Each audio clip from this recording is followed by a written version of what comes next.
guys, and happy Monday.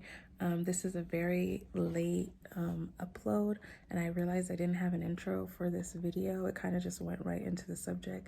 So I just wanted to say a quick hello, welcome to the channel, and I hope that you guys find yourselves well on this Monday that I didn't realize was Labor Day. But I'm recording on my jank phone, so if it's low, I'm sorry. And we're going to be talking about sex. So if you're uncomfortable talking about sex or thinking about or hearing about it, you might not want to watch this video. But if you are comfortable with those things, then welcome. And I hope this facilitates a talk between you, your partner, your kids, anybody. And we're going to get right into the video. So I will see you. And for everyone else, I'll see you in the next video I upload. All right, love you guys. Bye. What was really on my mind today was sex, okay? Because like I noticed now, and this happened back when I was a teenager too, there was just like a lot of bashing of women who expressed what they wanted sexually from men. And back in my time, it was Lil Kim and Foxy Brown. They called them hoes. I had all their stuff. I loved them to death, and they could be very well one of the reasons why I'm so open to talking about sex, other than my dad, because he was pretty open with it as well.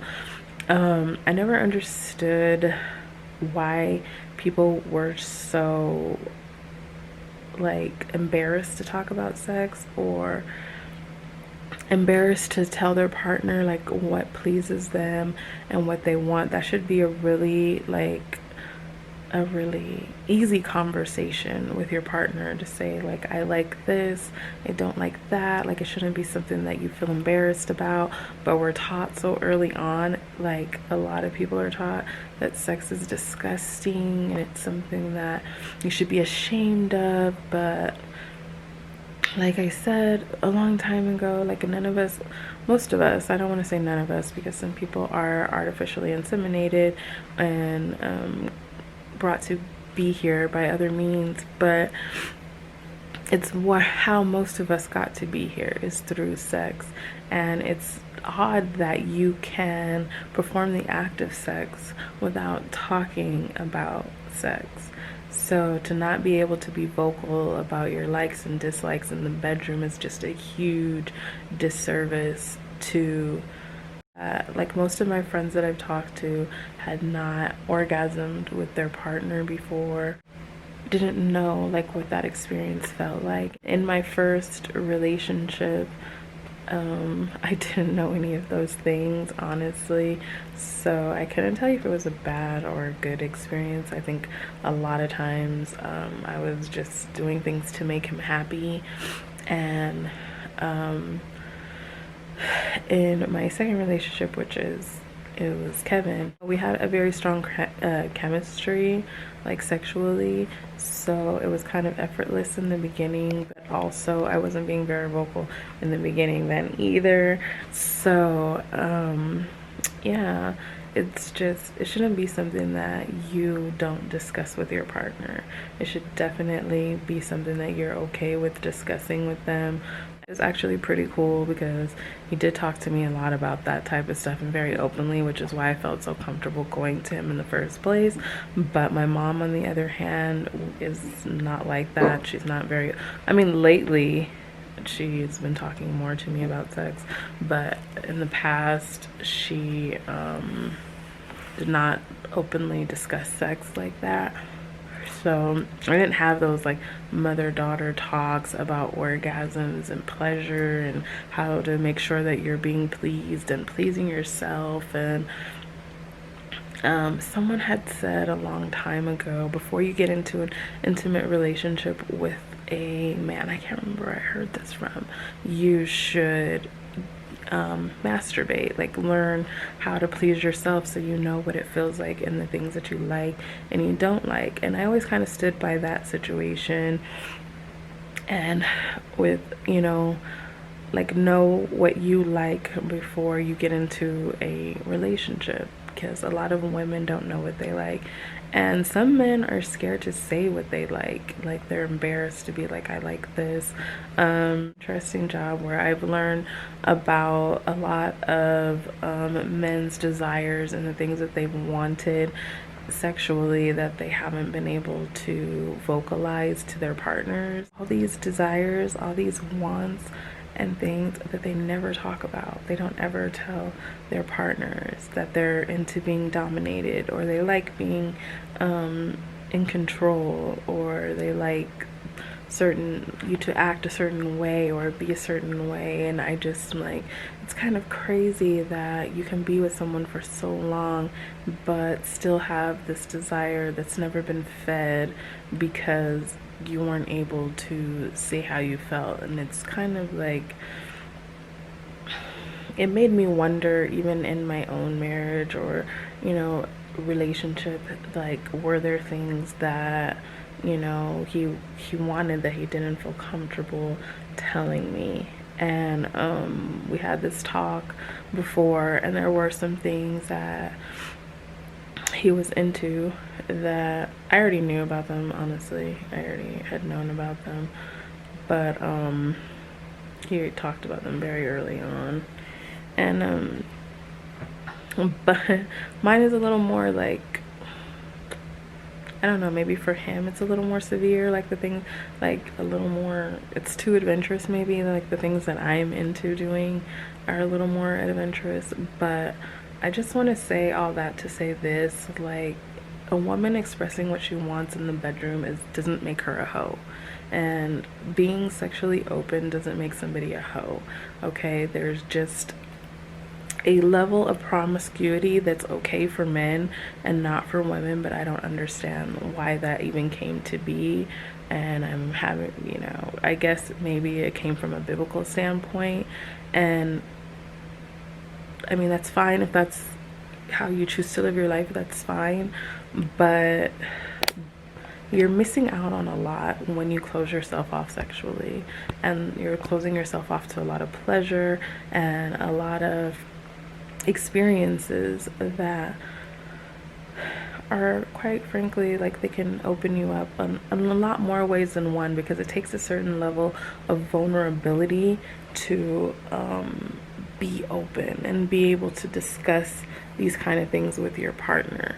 So if you haven't yet reached that level of vulnerability where you can just openly discuss, like, I like BDSM, I like, you know, whatever it is that you like, and be able to say these things without judgment, then you're not completely comfortable in the relationship. And I can honestly admit that I had comfort issues, because, like, my husband's very different than me. He's very, I don't know how to say, like, maybe closed off sexually. So when I say things, it's kind of like, what? You're into what? You like what? And it's kind of crazy, because those are just the things that I like. But I feel like with a partner, you shouldn't have to be like scared to be like, oh my gosh, well, I like to be dominated, or I like this, or I like that. Like, it shouldn't be something that is, you know, something that you're afraid to discuss, because you're missing out on a part of something that you want in your relationship, which means that you're not living your full truth in the relationship if you're not able to express yourself fully, because you're holding back for fear what the other person might say. And it shouldn't ever be like that. And as women, I feel like, I watched Strong Mommy Chrissy. She did a video, I can't remember what it was called. I think it's, the song on the video is called Sober though, and I honestly love that song. Like, I had to get the song because I love the song. And she was you know, making her own version of the video, and it was a very, like, sexual video. It was actually pretty entertaining to me. I showed it to Kevin and I showed it to my daughter to get their reactions. My son is a little, like, he doesn't know, he's now. So so Kimana, who I've always taught to be very open-minded and stuff, very like sexually and everything, she was kind of like, why did she do this video? And I was like, there doesn't need to be a reason why she did the video. Like, I just feel like she's expressing herself sexually. She's a 30-year-old woman. She is a mother, but that's not the only side to her. As women, like, people judge each other, like, oh my God, she's a mom. But you can still be a mom and a very sexual being. Like, you can still be a mom and be somebody that wants sex, desires sex, knows what you want sexually, and you could still be a good mom after that. Like, it doesn't mean just because you're a mom you have to cut off all those desires and wants for yourself, and makes you a bad mom if you don't. I showed it to Kevin, and he had like this very uncomfortable look on his face when he saw the video. He's like, she's a mom, she doesn't need to be doing all that.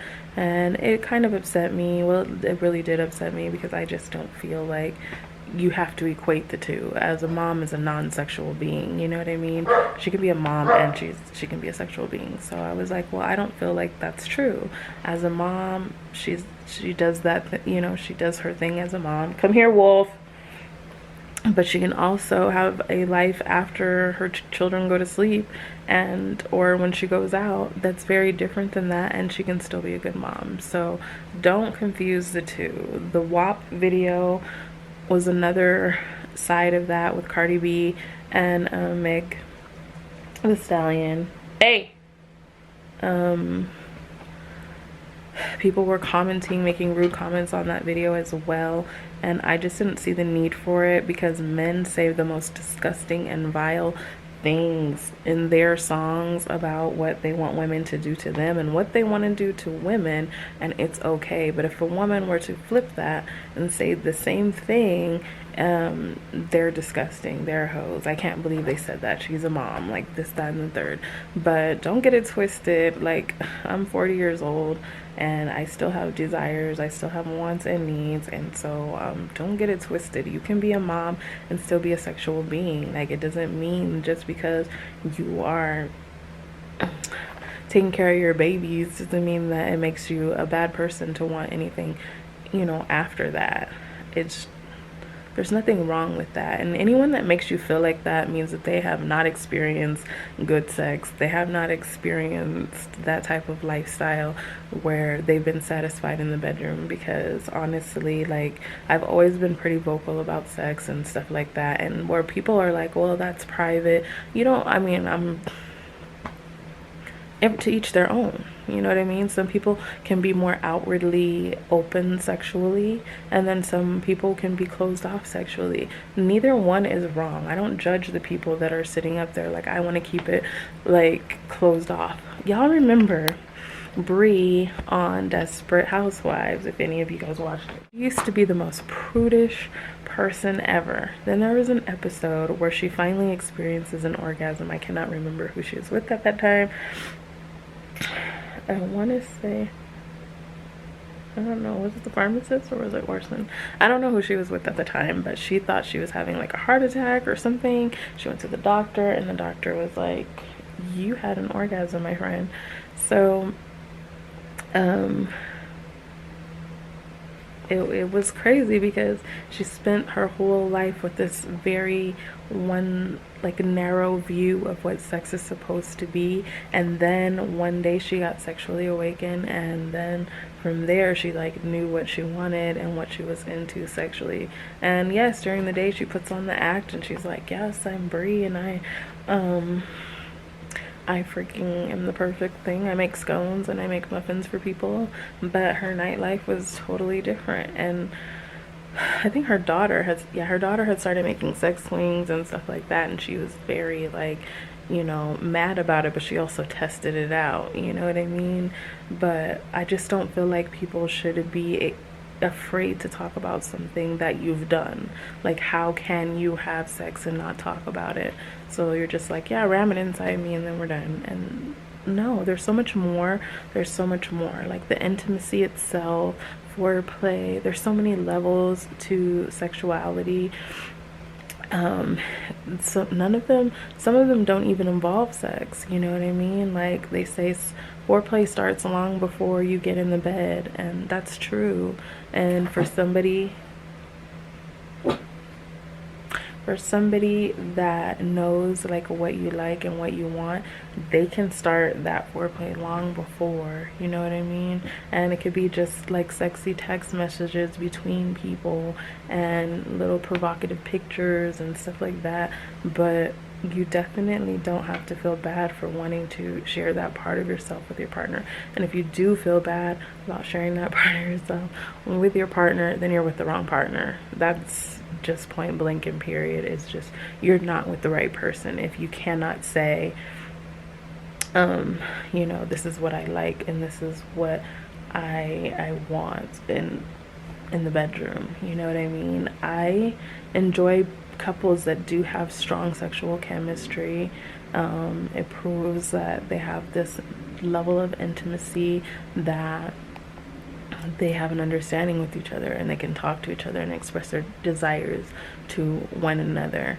And I like that. I have a few couples that I know that are like that are just very open sexually and very like affectionate and loving to one another, and there's nothing wrong with that. I just want people to know that it's okay as a woman, even as a man, because some men have a hard time expressing themselves, to say this is what I like, you know. And you know, I always hope at work that they are able to tell their wives or whatever that this is what they like, you know, because it's what they like. But I don't know, you know. I know my mom was always kind of like embarrassed of how open that I talked about sex and stuff like that, but I got that from my dad. My dad was very open with me about sex. We started our sex talks at 6 because I found an adult movie and I started asking him questions, not knowing that I was supposed to be ashamed of it. Like, I just started asking questions about it, and he, like, I just remember so distinctly, like, him being very honest with me. Like, this is called sex. This is what they were doing. This is that. And then from that point forward, like, anything I could ever ask him, he would answer it. And it was so cool to the point that in my teens and even as an adult, like when I had questions, he would still answer them. So, I mean,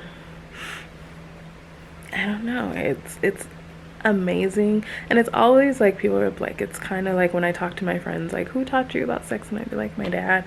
And they're like, oh, it wasn't awkward for you because it was like a guy teaching you, but actually it made it a lot better for me learning from a guy, because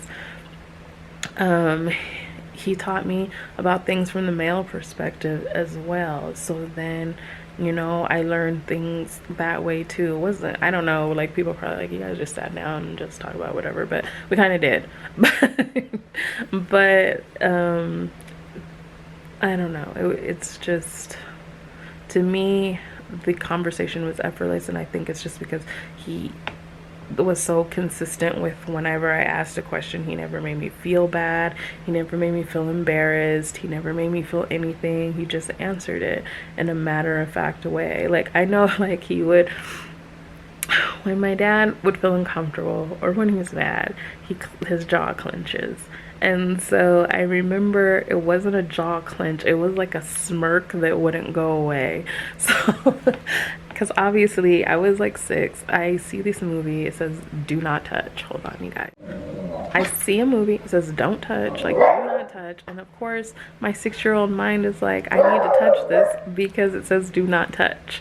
So I touch it. And then, like, I'm watching it. He comes home from work and I'm just sitting there watching it, and he's like, hey, what are you doing? Like, he didn't make me feel bad, but I could tell something was wrong with the situation. Like, I could tell something wasn't right, but he didn't ever like scream at me or anything. He's like, hey, and then he turns it off, and then he asked me if I had questions, and I had a lot of questions. So yeah, I mean, honestly, however you get introduced to sex, I feel like that plays a huge role in to how things go for you sexually. So fortunate that my dad is a part of my life, because I don't know, like, if my mom had been the one in charge of the sex talk, I don't think that we would have ever had it, and I would have just had to discover on my own about sex. And having just somebody, an adult you can trust to talk about these things, it does make a world of a difference. I remember telling my aunt about when I lost my virginity, and I thought she was an adult that I could trust with this information, but no. So it turns out like she gets mad at my mom. She gets mad at my mom. And so what does she say on this long ass voicemail to my mom to hurt her because she was mad at her? She was like, your daughter's been having sex, blah, blah, blah. Put me on complete blast. So my mom completely forgot all the stuff she said before in this voicemail, which was not nice either. But she hones in on me and she's like, everybody's standing around because the voicemail back in the day, like everyone's standing and listening to it. And then, like, you see everybody, like, shift their face to me, like, you did what with who? And yeah, so that was pretty interesting. It was kind of fucked up. Like, that's how my mom found out about me losing my virginity. But I guess it is what it is. The way that she looked at sex, so it made it hard for me to go to her and say that. But to hear it over a voicemail, I should have just told her. That was just, oh my god. Like, even thinking about it now, oh my god. And it was 2 years after I had already lost my virginity. So yeah, it's crazy what people will use against you when they are mad. Trust me, they'll, like, she definitely used what she could to hurt my mom, and definitely did hurt her. So, and it would have hurt me to learn like that as well. Like, it would have hurt me to hear, like, over a voicemail, like, yo, Kimono did X, Y, and Z, and I would have been hurt too. Like, what?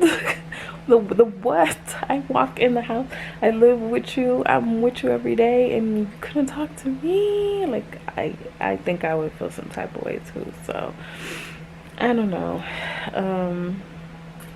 Like I said, luckily Kimana and I talk about stuff like that. Taj is a little more like his dad when it comes to that. I've told both of my kids, like, if you need protection, you need stuff, like, you need to talk to me, because it's better that they come to me and talk to me and say, I'm ready, than finding out they did it without telling me and they're out here being reckless. You know what I mean? So, I mean, every parent is going to have their own idea of how they want to run their homes and if they want to hear from their kids or not. But my personal opinion is, if you are ready to do grown-up things, then you'll be ready to discuss them and say, I'm ready and I need help picking protections or whatever, so that we prevent things from happening. So that's my thing. Like, and I told, because my one of my good friends from back in San Diego was going through stuff with her child, and I told her my philosophy on things, and she was like, that's a good point, because honestly, with or without you, your kids are gonna do stuff, and yeah, it might hurt to hear or to know that they're growing into another level, but like, if they're mature enough to come to you and say, like, I'm ready for something like this, that's a huge step. That's like a very huge step, and it's something that, I don't take lightly. What was your first sex talk like? Like, how did it go? Were you able to talk to your family about sex, or was it something that was seen as taboo? It's crazy because my grandmother talked to me about sex, and then when I talked to my mom about, like, her sex talk, she's like, they didn't talk to me about sex. And I was like, what? Because she talked to me about it. And so, I don't know, I found it very crazy. But, you think back to what were those talks like and how did they go, and stuff like that? How did it shape you as a person to prepare you for your sex life? And would you have preferred somebody that was open and honest talking to you, or did you prefer not to be talked to? Was it embarrassing for you to talk to your parents? And the only reason I feel like people get embarrassed to talk to their parents about sex is because their parents make it embarrassing. You know what I mean? So that's all, folks, and I will see you in the next video. Thank you so much for joining me. Don't forget to like, comment, and subscribe, and I will see you in the next video. Bye.